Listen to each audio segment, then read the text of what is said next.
Hall sits. Imagine growing up in a cramped apartment as a kid, and you end up designing this world-renowned facility just a few blocks away from where you grew up. He burst on the scene into the consciousness of the architectural world in '78 with the completion of a Santa Monica, California house that he designed and lived in for 4 decades. People still talking about that house all these years later after he did it in 1978. In 1996, he did the Dancing House building in Prague. If you've ever seen it, it's known as the Ginger and Fred building. It has a curved silhouette that resembles a woman's arched back. Beautiful facility, beautiful piece of work in Prague. In 1997, he built the Guggenheim Museum in Bilbao, Spain, helped to revivify the city and made Gehry the most recognizable American architect since Frank Lloyd Wright. That was in '97. And then in 2003, the Walt Disney Concert Hall here in L.A. Comes online. It opens up as another high-profile triumph for Gehry, who, as I mentioned earlier, grew up just a few blocks away as a kid. In New York, there's the 76-story residential tower that Gehry designed at 8 Spruce Street in Lower Manhattan. Love that project. That was in 2011. Also in 2011, his sculptural New World Center Concert Hall opened in Miami. Just some of the sites that I have seen, and perhaps you have seen, didn't know that Frank Gehry designed them in this country and indeed around the world. He was an amazing architect, but more than that, he was an amazing humanitarian. Here now, just a short clip of one of my conversations with Frank Gehry. I believe this is in July of 2017. This relationship as you see it, this dialectic as you see it between architecture and humanity, what's that relationship for you? Well, it's in my world. I'm optimistic. Mm-hmm. It's a gesture of optimism. I'm trying to make something that engages people, like the Bilbao did. Now, I don't sit down and say I'm going to do this. I mean, if I could do that, I'd be cool. But I'm very insecure, and I operate at a healthy insecurity, and I'm not sure, and I'm a little schleppy, and I'll say, you know. And it's not a big ego trip in that sense. It's the only thing I know how to do. And when somebody has a problem, a building to make, and I try to make it the best I can, and make it engaging so people feel good. Like the best thing I was able to accomplish at Disney Hall is people go there and tell me all the time how good it feels to be there, how much they feel the orchestra, and the orchestra likewise tells me how much they feel. So if I could do that, that's what I want to do for the rest of my life. Well, you have done that. You've done it a few times over. One of the great joys of my life was sitting inside Disney Hall with Frank Gehry on a couple of occasions, watching performances, but just to be sitting next to the guy who actually built this facility, I get goosebumps again thinking about it even today. Frank Gehry passed away last week here in Southern California at the age of 96. But the great thing about being an architect, not unlike being a great musician, is that your stuff lives long after you live. Your work then, in many respects, your life becomes your afterlife. Your life becomes your afterlife. And we'll be celebrating the genius, the architectural genius of Frank Gehry for many, many years to come. So I mentioned sitting next to Frank Gehry in Disney Hall watching performances, but what must it be like to be a conductor, a maestro on the stage inside the hall that Frank Gehry built? We'll talk to the maestro, Thomas Wilkins, when we come forward for the rest of the hour. You're listening to Tavis Smiley. Gospel truth, yes, 'cause the truth is the light, and the light, it's right, and it's right, right.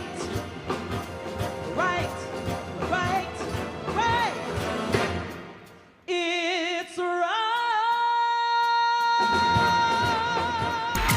Interrogating and unpacking. That's what we do around here.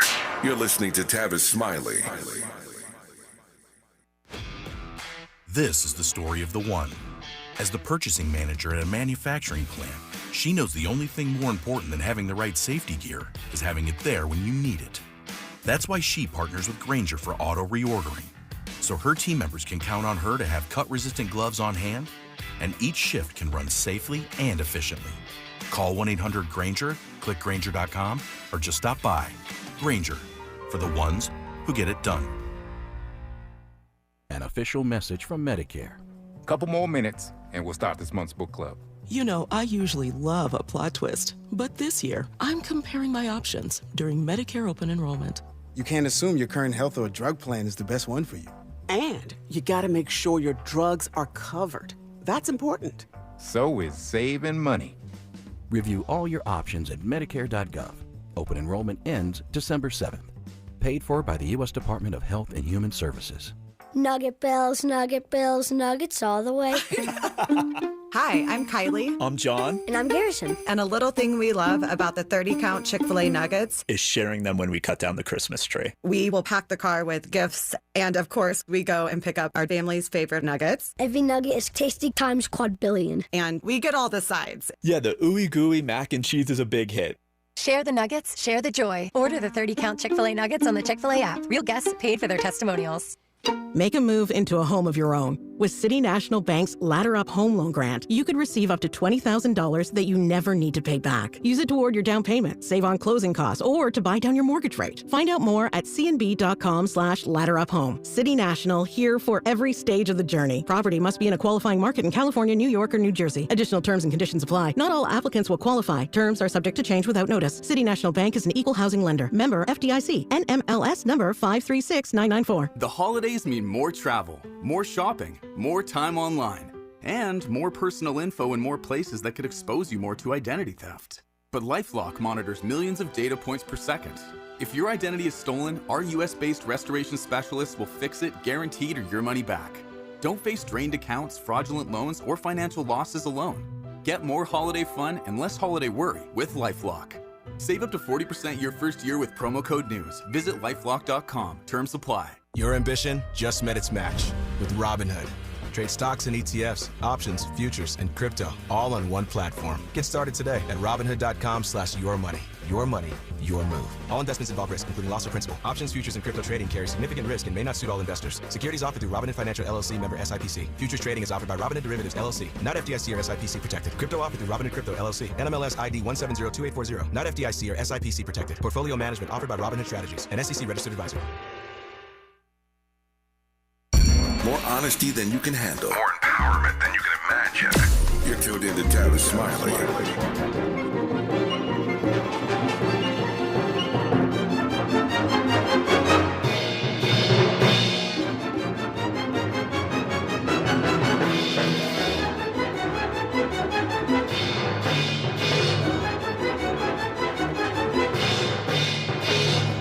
I'm Tavis Smiley. Glad to have you with us again in this final hour today. Now we can commence a conversation with the principal conductor of the Hollywood Bowl Orchestra, Thomas Wilkins, and get a preview in this hour of the upcoming Deck the Hall holiday concert series at Walt Disney Concert Hall in celebration of the Nutcracker and Duke Ellington and so much more. Maestro Wilkins, good to have you on the program. How are you today, sir?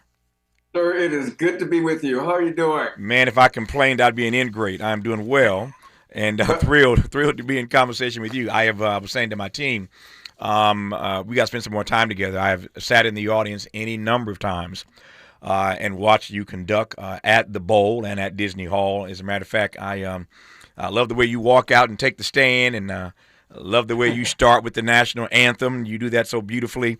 But what I really love more than anything else, we'll get to this, is the rapport I have never seen. And Dudamel is a friend of mine. I like Gustavo, and I've interviewed many others over the course of my career. But you have a way as a conductor of establishing a rapport with the audience, particularly when you're talking to us about what you're about to play next.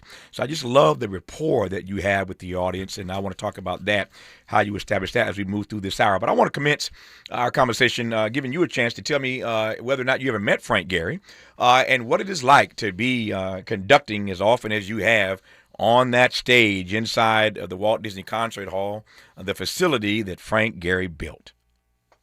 That's funny. I think I've only sort of met him once over the course of my now, believe it or not, 20 years. Wow. Working in LA. I can't believe it. I keep showing up. They keep paying me. So I ain't mad at you. I ain't mad at you, man. Yeah. But, there are many times when I'm just sort of walking down the street and I stare up at that building and I think, first of all, I can't believe I work there. Yeah. But the other thing, I did this just a few weeks ago. I was I could see it from my hotel room, and I just stared out the window and thought, that thing is larger than life. It is unlike any other building around it, and there are plenty of other buildings that are around it Sure. that are tall. But that building explodes in magnificence, off as if it just came out of the street and is just sitting there saying, "Check me out." You know, it's breathtaking. Yeah. And so I am always just in slight disbelief when I'm in that building, slight awe when I'm in that building, and indeed extremely privileged to be in that building, in that space. Yeah. You heard Frank Gehry say in the clip I played earlier that he has often been told by the orchestra how much they love the sound in that facility. I wonder if you just say a word about that. You conducted in halls everywhere, and I'm not asking you to diss on nobody about the sound, about the bad sound inside their hall. But as you know, all halls, even for orchestras, all halls are not created equally or evenly. Just say a word about the sound that you hear and that you get out of your talent inside of Disney Hall. You know, I think one of the things that he said in that interview is that he wanted to create a space that was engaging. Yeah. And that jumped out to me because the space itself is so present. Everybody is present in the room at the same time. You know, sometimes you think that there's an ensemble on stage, and then there's a drop off, and then there's all these other things, seats in the space, and there are people in those seats. Somehow in that hall, when you're on that stage, you feel as if everybody is on stage. He's made it that intimate inside that everybody's present at the same time. And so what happens is that the sound is present. Everything is immediate right there. You're not waiting a fraction of a second for it to sort of register in the room. You know, we talk a lot about in some halls about how players have to think about playing the hall or playing a room. And so you project in a certain way depending on how the space is built. Here, I think we all just play. And so what happens is there's this great sense of community that's built around great architecture and great music. Yeah. It is a gorgeous place. I can't imagine there are many listening to me right now here in Southern California who have not been inside of Disney Hall. But if you have not, we'll tell you about what Thomas Wilkins is about to do in the holiday season. And you can make that a good excuse if you've never been to visit for the very first time the Walt Disney Hall. People from around the world have traveled to L.A., as the maestro said a moment ago, just to take in the breathtaking architecture of what Frank Gehry designed as the Walt Disney Concert Hall. It is the most gorgeous building, I would argue, in all of in L.A., certainly in downtown L.A. But if you've never been inside for a performance, you are missing something. So now would be a good time to make some holiday plans to visit or to come to L.A. To check out Disney Hall as we celebrate the life and legacy of the man, Frank Gehry, who designed it, but also to the point of this conversation, a black maestro, a black conductor, who will be on the stage conducting this series of concerts during the holiday season. We'll get to all that in just a second here. I am fascinated, as this audience knows, I say it every day practically, by the backstory. And the more unique the person, the more titillated I am by their backstory. And given that we don't see a whole lot of folk who look like you or me conducting orchestras around the world, give me the Thomas Wilkins backstory. How does all this happen? From whence do you come, Thomas Wilkins? Well, I was born and raised in Norfolk, Virginia. And here's for me, the remarkable thing is I was born to a single mother on welfare. I was living in a housing project. And at 8 years old, I got on a bus to go to a place called the Arena Theater. And ironically, I could see that building from my bedroom window because my apartment in the projects was right on the outskirts. In fact, I used to always say that because I had a view, I could develop a vision. And that's one of the things that we have to do for young children is first give them a glimpse of possibility. And I had that from my window, but I didn't know what happened in that building. And sure enough, we get in there and there's this orchestra on the floor and we were surrounded, and this man came out, he started waving his arms, and this incredible sound came out. And I had heard the music. It was the Star Spangled Banner. I had heard the Star Spangled Banner before, but I had never heard the voice of the orchestra. And I was captivated. I didn't have words for it. I later, as an adult, read a statement of Beethoven where he said that music is the one incorporeal or intangible entrance into the higher world of knowledge, which understands mankind, but which mankind cannot understand. And basically, he was saying, it knows us though we know it not. And when I reflect back to that moment at 8 years old, this music was calling me by name. I didn't have words for it at the time, but it knew me in the deepest places of my existence. And so from that moment on, I knew I wanted to be a conductor. And here's another cool thing that has never happened. No one ever said to me, dude, young black boys don't grow up to be conductors. And I mention that because I think as grownups, when a child gives us their vision, we have to be careful what words we use with them. They have to be words that say yes. They have to be words that says that everything's possible for you if you work hard enough. So that was it for me. I mean, at 8 years old, and then public school. I was just telling one of my students at IU, by the way. There you go. One of the best. We don't just have a great. It's not just a great football team. We're number one in the nation right now in the college playoffs, but we have one of the most renowned music schools in the world. That's exactly right. And I couldn't when I heard you throw that IU thing out there, I thought I can't wait to lay this on him because I watched that plastic game twice. Yes. But anyway. But I was just telling one of my students that, I didn't have a private lesson until I was in college. And so I literally think this is God's call on my life. There's no other way to explain it.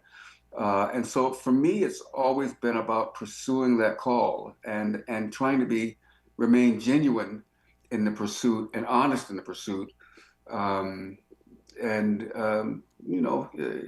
I started writing my memoirs recently, and I talked about when I first started writing, I talked about the titles I had for this book, and one of them was, I still think they got the wrong guy. Or another one was no one's more surprised than I am. So it's all gift, and here we are. Those would be two great titles. I love the titles. I love them both. Let me just ask you this, and I want to be sensitive here. I don't know if your mother is still living. If she's not, I am curious as to how far into your career your mother was able to witness.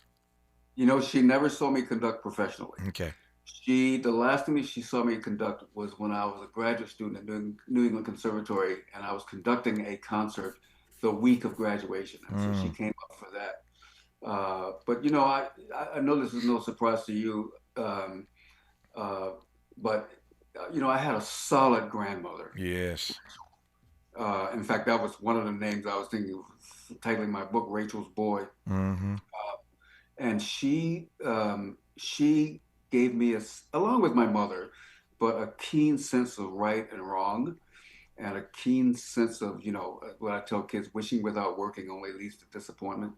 But all of that came from my mother and my grandmother. And I often talk about the fact that my mother was on welfare and she had kind of a wacky life sometimes, but she was an adult. And there were certain things that I had to do. I had to go to school. I wore clean clothes to school. I had to do my homework. I had to go to church. And she didn't go to the same church with me, but she always grilled me on what the sermon was about when I got home. So, I'd wait for one catchphrase that came from the pulpit, and I'd write it down. And my mother would say, "How was church?" I said, "What did you learn at church?" I said, "Well, the Lord moves in mysterious ways." She goes, "That's right." So she knew I was paying attention. But I mean, it was those kinds of fundamental things that we were responsible for as young kids, regardless of our circumstances, and that too is gift and sort of is evidence to me that I was placed on this planet to do something very specific. In case you've just tuned in, we're talking to Thomas Wilkins, principal conductor of the Hollywood Bowl Orchestra, a black man. I've seen him conduct many times at the Bowl and at Disney Hall. He's got a major program coming up in the holiday season. We'll talk about that as we move through this hour. Glad to have him for the hour. I sort of laughed when you mentioned Rachel's Boy. I've said more times than I can count. You live as long as you live it for a while, and you you do some things and you win a few honors and accolades, and people want to give you a 20-minute introduction. My rule is the shorter the introduction, the more important you are, number one. But number two, I just say you can just call me Joyce's boy and let's get this thing started. You ain't got to read all that. You ain't got to read all that Vita and all that bio. Just say Joyce. Just say Joyce's boy, and I'm ready to go, Thomas. I love it. I love your invocation of Rachel's boy. So I dig that. I got 2 minutes here now. Let me ask this question, and we can continue when we come forward. But in the 2 minutes I have now, I mentioned earlier at the outset of this conversation, one of the things I've loved about you from afar, just watching you on stage, is this brilliant black man, this brilliant conductor, the rapport that you have with the audience. Obviously, that's got a lot to do with your personality, but tell me about that rapport that you want to create as a conductor with the audience. When I talk to my musicians, whether they're students or professionals, I remind them that at a concert, the most important people in the room are not on stage. We have an audience that comes in with their own fears and expectations and triumphs and challenges and worries and doubts and all kinds of things they bring to the room. And it's our responsibility to equip them to be better human beings, feeling something better and more profound and positive about themselves when they leave the building than they perhaps felt when they walked in the building. And that means that, and we have music on our side. So that means that we have to equip ourselves to be servants and vessels from the start, which means that if I walk out on stage and I try to give you the impression that I'm the smartest guy in the room and the most important person in the room, you will never believe that this music that I want to share with you can be both life-affirming and life-altering, because I've carefully, profoundly placed myself in the way, and I just never want to be in the way. I love that. I love it. Simple and yet complex, but direct. I love the response. We're going to get a preview as we move through this hour of the upcoming Deck the Hall Holiday Concert Series at the Walt Disney Concert Hall in celebration of Duke Ellington, the Nutcracker, and a great deal more. And also, I've done this for a long time, Thomas, and so it is not often, perhaps, that I ask a question. I mean, every conversation is different, but sometimes when I've talked to a number of people in a particular space, it occurs to me when I'm thinking about a question that is being given to me, born of the conversation, or comes to me, born of the conversation. I'm like, I don't think I've ever asked this question before. And so here goes the question. I'm going to tease now and let Thomas Wilkins answer when we come forward. I don't think I have ever, as a matter of fact, I know I haven't, ever asked this question of a conductor, and I've interviewed many conductors in my career. There are a few professions where you do what you do with your back to the audience. We all know that Miles Davis famously played with his back to the audience. But how many professions can you think of where you do what you do with your back to the audience? What's that like? What's that like when you're doing the work that Thomas Wilkins does, but your back the entire time is to the audience? I never asked that question, but I'm fascinated by the answer he's going to give me when we come forward on Tavis Smiley. For all the freedom-loving folk, this is Tavis Smiley. I feel like freedom.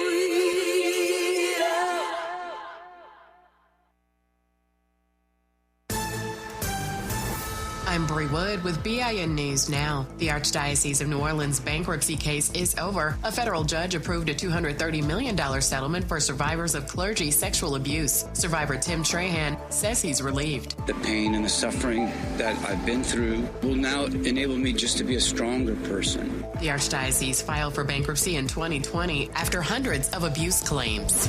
A man linked to the shooting of New York Jets cornerback Chris Boyd turned himself in to Buffalo police. The 20-year-old surrendered 3 weeks after Boyd was shot outside a Manhattan bar. No charges yet as investigators review surveillance and witness accounts. And Whoopi Goldberg is a great-grandmother again. The 70-year-old star announced on The View that her grandson welcomed a baby girl named Lotus Dean. Whoopi said she prefers her great-grandkids call her Whoopi, keeping the family fun and unconventional. Get BIN News Now on demand 24/7 on the iHeartRadio app. For victims of drunk and drug driving, our grief is unique. But you are not alone. You always have a place at MAD. Call our 24-hour victim helpline at 877-MAD-HELP or visit mad.org. This is the KBLA Sports Minute with Ray Richardson. A weird game at SoFi Stadium last night, but the Chargers hung on and got the W. They beat Philadelphia 22-19 in overtime, a game that had 8 turnovers. Chargers quarterback Justin Herbert was sacked 7 times. Eagles quarterback Jalen Hurts had 4 interceptions. The last one ended a potential game-winning drive in overtime at the 1-yard line. The Chargers are 9-4. HBCU Florida A&M is looking for a new head football coach. James Cozy was fired Monday. Cozy was 12-12 in 2 seasons, including 5-7 this year. Gotta give a shout out to my alma mater, Illinois State University. The football team is coming to California this weekend to play UC Davis Saturday in the quarterfinals of the Division I AA playoffs. We're coming to Cali after knocking off the number 1 team in the nation, undefeated North Dakota State, 29-28. No debates, no speculation, just the info you need. That's your KBLA Sports Minute. I'm Ray Richardson on KBLA Talk 1580. We've got a lot to talk about. I'm Reverend Gerald, the life coach. Is someone you love struggling with addiction and mental illness? Is improving your family's health important? Want to leave a legacy that your family can grow? Are you ready to enhance your perception of life experiences? Then wake up weekends at 7 a.m. with Urban Family Focus and get the wisdom, opportunity, resources, and motivation to live your best life. Join the conversation on Urban Family Focus Saturday and Sunday at 7 a.m. Unapologetically progressive. KBLA Talk 1580. We've got your black.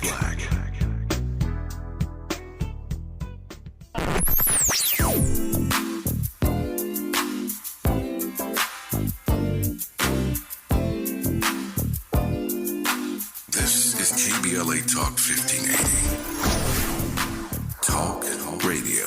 That's music to your ears.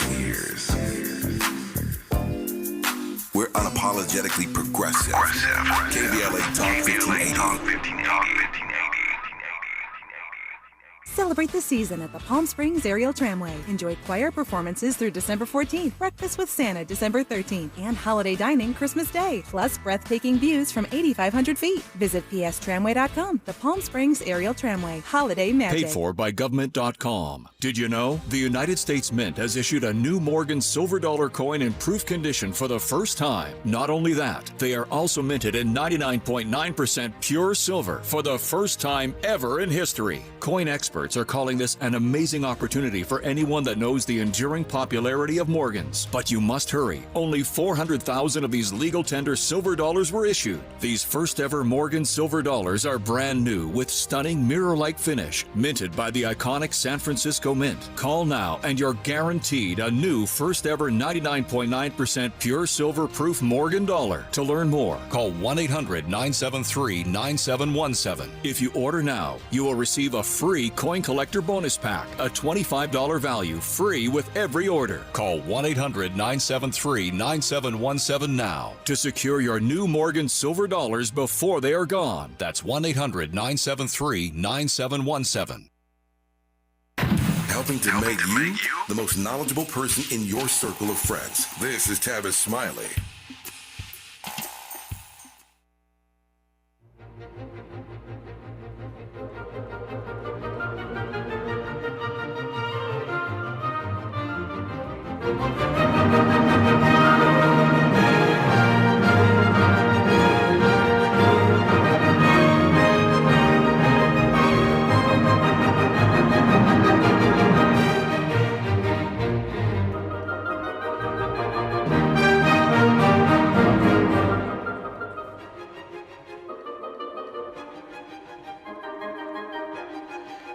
Thomas Wilkins conducting Beethoven Symphony No. 3 with the Seattle Symphony is what you're listening to right about now. Our guest in this hour is the maestro, Thomas Wilkins, principal conductor of the Hollywood Bowl Orchestra, for a preview of the upcoming holiday program here at the Walt Disney Concert Hall.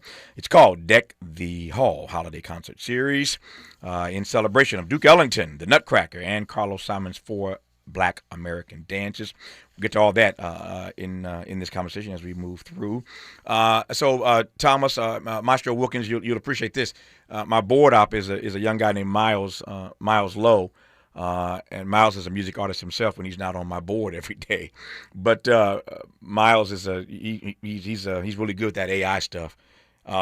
He looked at me and he said, "That is a great question." As a matter of fact, I'm seeing a lot of people listening right now making comments like, "Tavis, what a great question." I'm glad y'all agree.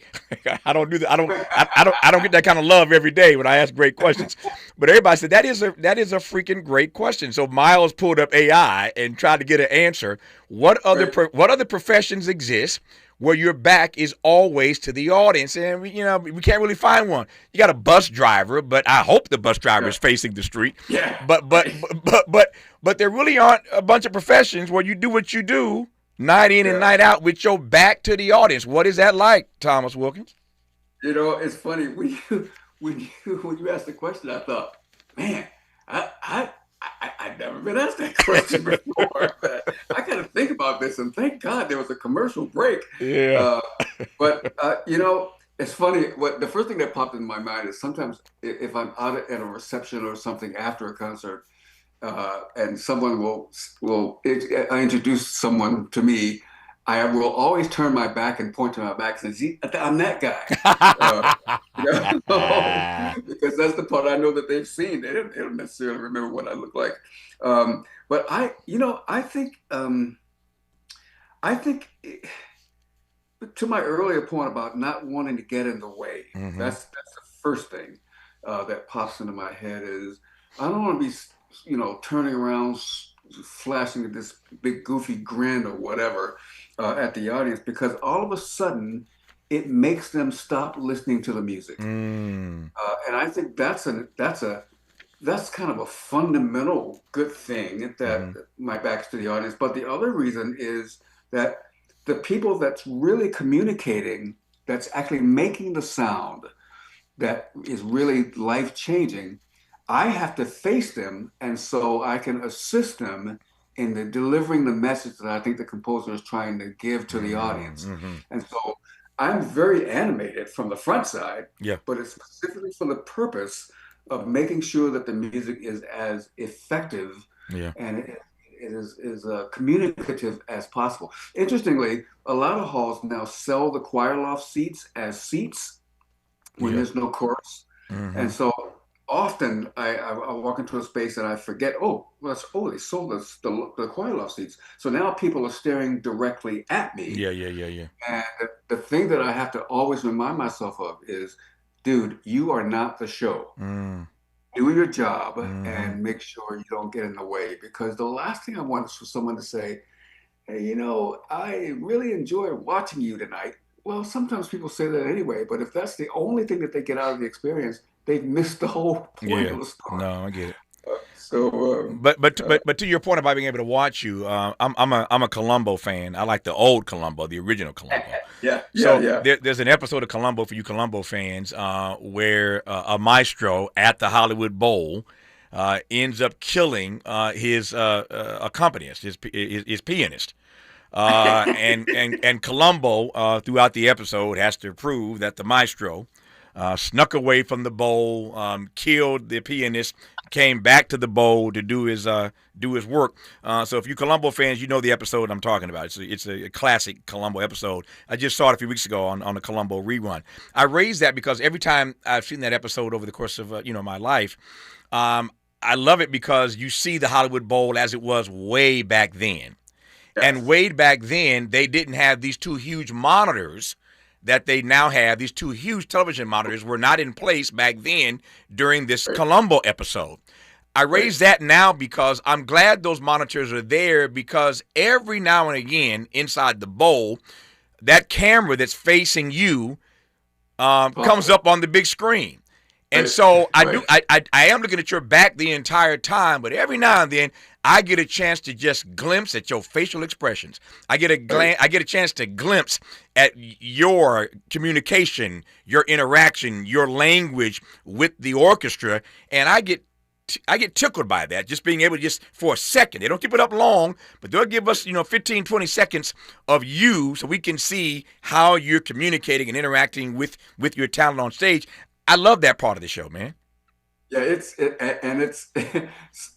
there's a tremendous variety of things that happen from me to get the orchestra to actually do what I would hope that they would do. Yeah. I had the principal horn in the LA Phil said to me one time, this was after a rehearsal, she said, "You gave me the Betty Boop look." I said, "Yeah, because that was the character of the sound we were trying to get." And I was just kind of shocked that she even knew who Betty Boop was. But Yeah.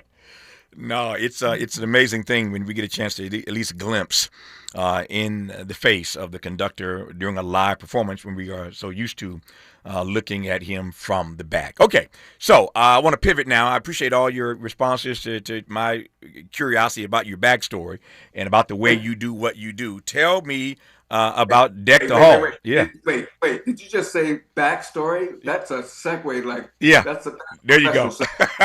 Pardon the pun. Pardon the pun. Tell me about Deck the Hall, sir. It is a night of winter fantasy. When we were talking about putting this program together, because it was so close to Christmas, they wanted a program that sort of hinted at the season that we were in without it actually being a Christmas concert. Mm-hmm. So the very first thing that, they were hoping that I would include some music of Duke Ellington, of course, and that brings us to Duke Ellington's version of the Nutcracker. Mm-hmm. But interestingly, on this program, the centerpiece is actually Tchaikovsky's First Symphony. So it's almost as if the vast majority of this program is Tchaikovsky, but one of them is actually the original Tchaikovsky, and the other one is Duke Ellington's version of an original Tchaikovsky. Mm-hmm. So it's his First Symphony, and this is the one symphony that he gave a subtitle to, and the subtitle is Winter Daydreams. Mm-hmm. And it's not so much that it's programmatic music in the storytelling sense, but it's programmatic in the mood sense of what does winter feel like, or one movement is the land of gloom and the land of mist, a beautiful slow second movement. So that's actually the focal point of the program. So when we juxtapose what precedes it, we realize that we're seeing Tchaikovsky in almost three different lights. I was going to say two, but we get the Nutcracker that we are all accustomed to, and there's no way you're not going to know that it's a particular Nutcracker dance. Mm-hmm. That part of it will sound extremely familiar, but the gleam in your eye and the smile on your face is going to come from what Duke Ellington decided, and to be fair, Duke Ellington and Billy Strayhorn. Oh yeah. Decided, hey, but what if it sounded like this?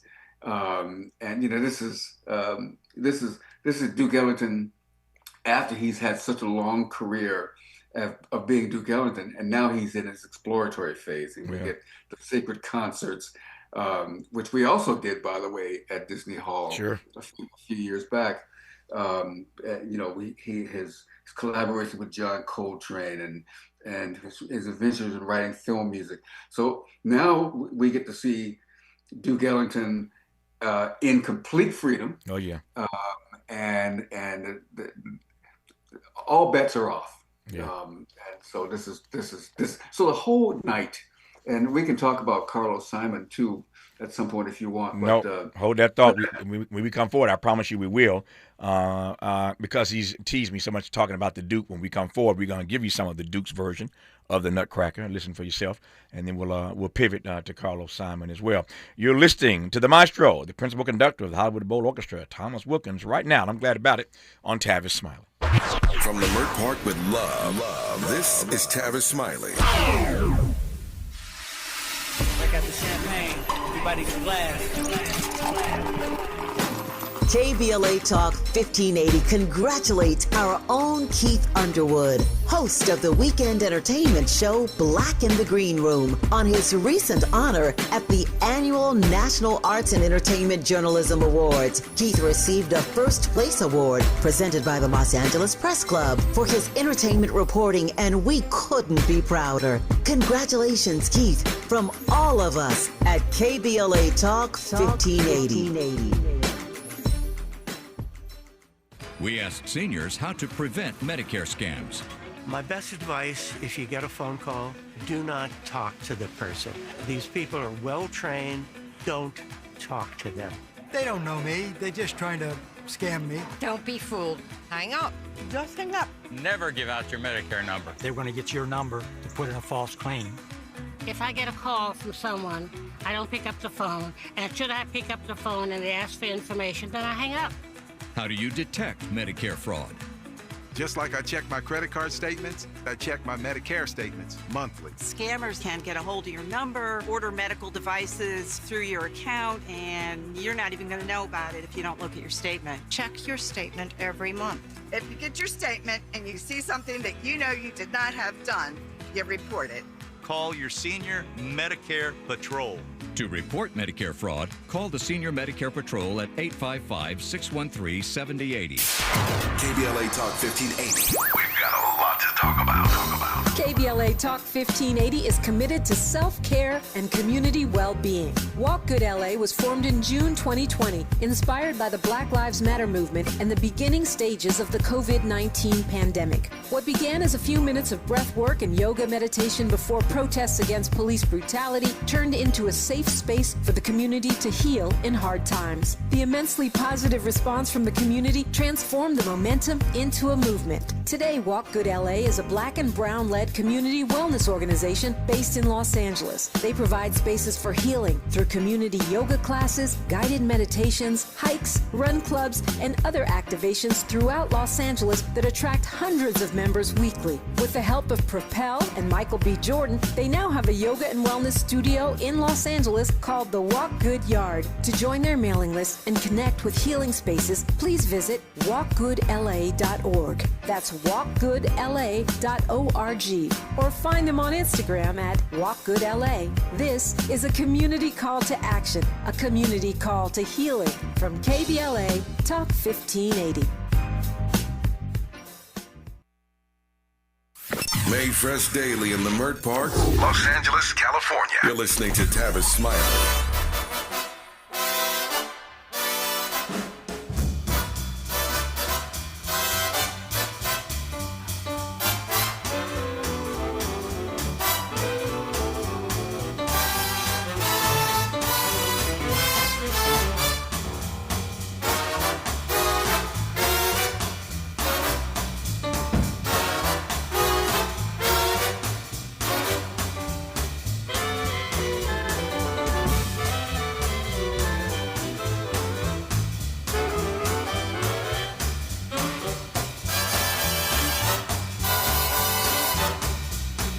Thomas Wilkins, how bad a man was the Duke?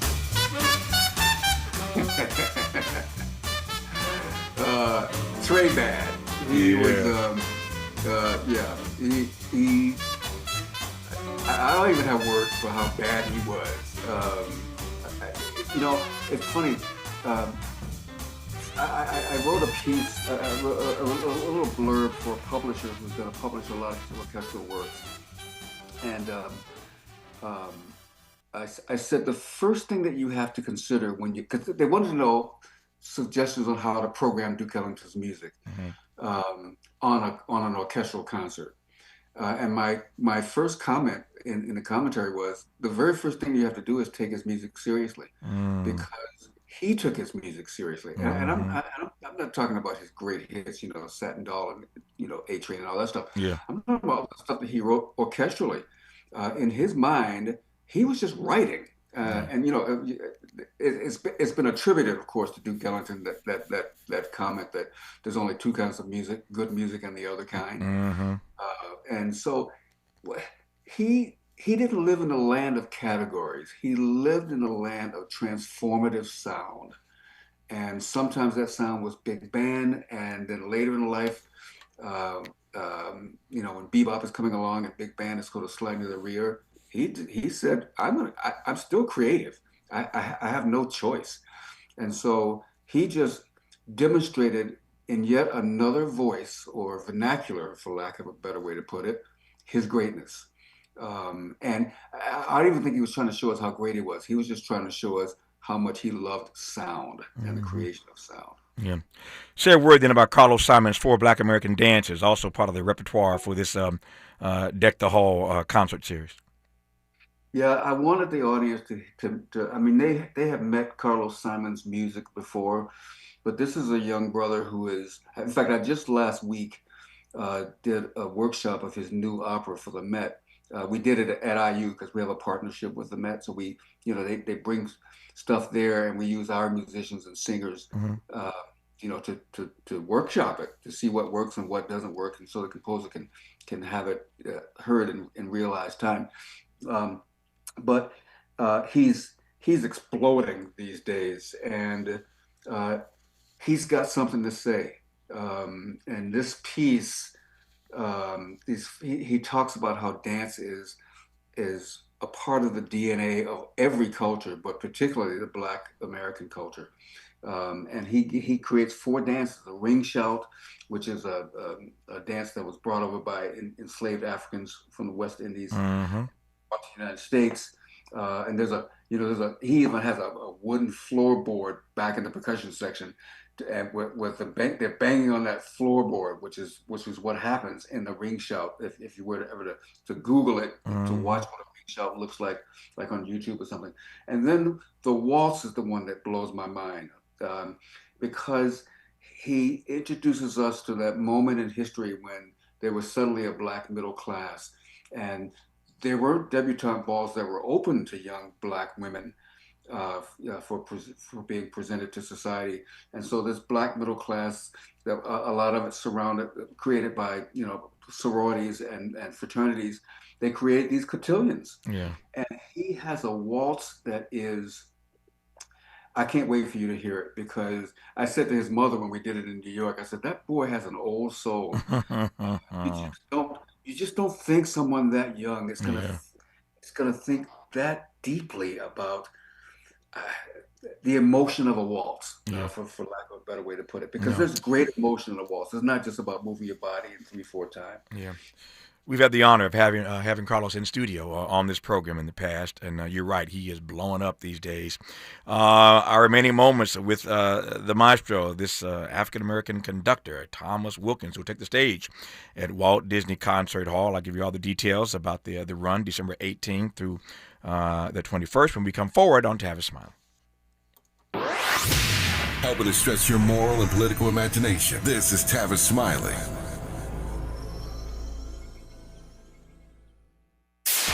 KBLA Talk 1580. We've got a lot to talk about. KBLA Talk 1580, connecting you with services and solutions. The Autopsy Initiative provides a second autopsy free of charge for victims' families who have lost their loved ones due to a police-related death. The services offered through the initiative include the completion of a second autopsy, disclosure of preliminary findings, and a final autopsy report. A police-related death is when an individual is harmed by police officers using deadly force, which results in an individual's death. Police-related death includes in-custody deaths, including those that arise during contact with law enforcement officers during arrest, pursuit, booking, transport, or incarceration. The Autopsy Initiative has a team of board-certified pathologists on call. An autopsy request may be completed by anyone with a close relationship with the victim, which may include the victim's spouse, partner, relative, close friend, or lawyer. To request a free second autopsy for a victim of police violence, please visit knowyourrightscamp.com. That's knowyourrightscamp.com. Then click on Autopsy, then click on Request. At KBLA, we believe in justice for victims of police violence. We say their names, and we don't black down. This is a community call to action from KBLA Talk 1580. Is your loved one at the hospital or in a nursing home? Have they developed bed sores, fallen, or worse? These are things your family members should be protected from. Bed sores, falls, and dehydration are almost always the result of negligent care. If this has happened to your loved one, call Zoran at Basic Law Group at 800-215-1234 or visit basiclawgroup.com. The consultation is free, and if they don't win, you don't pay. That's 800-215-1234.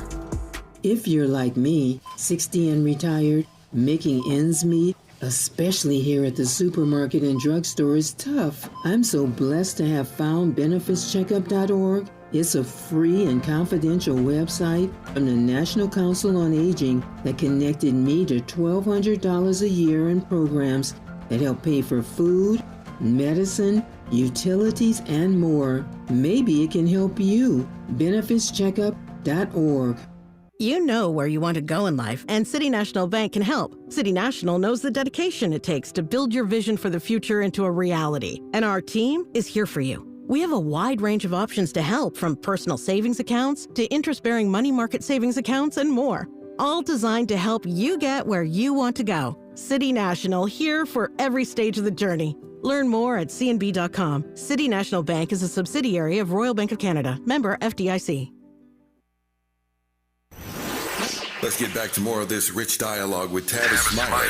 Tavis Smiley and the maestro, Thomas Wilkins, who will be on stage at the Walt Disney Concert Hall from Thursday, December 18th through Sunday, December 21st. Once again, that's Thursday, December 18th through Sunday, December 21st for this Deck the Hall Holiday Concert Series. I've got 90 seconds left, maestro. I'll give it all to you to sell this thing, man. I love it when people walk out of a concert hall and they say, oh my goodness, I had no idea. Or they say, I'm really glad I didn't miss this. We are there because we're compelled by our love to be there. But when we have an audience to share with, it makes it all the more special. So I'm just hoping everyone will just show up and just be blessed by the event. I'm sure they will. Again, I've seen him many times. And as I said at the top of this conversation, he has a beautiful rapport, establishes just a warm relationship, not just with the orchestra, but indeed with the audience. And I am excited about what he is going to bring with this Deck the Hall Holiday Concert Series, again, at the Walt Disney Concert Hall here in Southern California. If you're here during the holiday season, you should check him out. It's a beautiful thing. There's some things that just make me smile. When I walk on a plane, I see a black pilot, I just start grinning. When I walk into a concert hall and I see a black conductor, I just start grinning. There are certain things that I'm just excited to see us do, and he does it awfully well. His name is Thomas Wilkins, again, at the Walt Disney Concert Hall for the Deck the Hall Holiday Concert Series, Thursday, December 18th through Sunday, December 21st. Maestro, what an honor to have had you on this program. Thank you so much for this very conversation. I loved it, indeed. You, sir, are a gift, and it's a great pleasure to talk to you. Can't wait to do it again. Pleasure is all mine. Just like that, 3 hours gone. Back here tomorrow, Lord willing, to do it all over again. Until tomorrow, thanks for tuning in to Tavis Smiley. And as always, keep the faith.